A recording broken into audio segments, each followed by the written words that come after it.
बिस्मिल्लाहिर्रहमानिर्रहीम। Dear viewers, अस्सलाम वालेकुम। Welcome to Khwabnama YouTube video channel के साथ मैं हूं ताहिर हुसैन।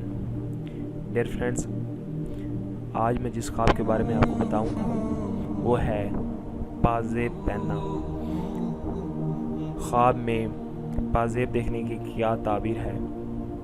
अगर कोई मर्द ख्वाब में देखता है कि उसने पाजेब यानी कि एंकलेट पहनी है तो इसकी ताबीर है कि कोई तकलीफ़ मिलने वाली है।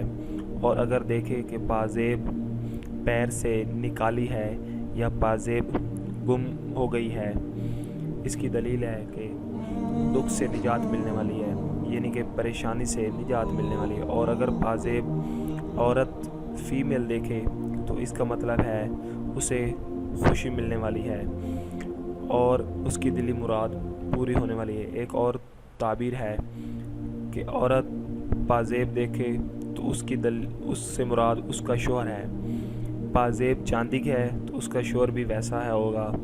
और पाजेब अगर गोल्ड की है, सोने की है, तो उसका शोहर भी बहुत खूब होगा। यानी कि गोल्ड ज़्यादा महंगा होता है, बेहतर होता है चांदी से, इसलिए वो ज़्यादा बेहतर और ख़ूब होगा। ये था हमारा आज का ख्वाबनामा। यकीनन आपको हमारी वीडियो पसंद आई होगी। Thank you for watching our videos. हमारे वीडियोस को लाइक कीजिएगा, शेयर कीजिएगा, स्पेशली सब्सक्राइब कीजिएगा।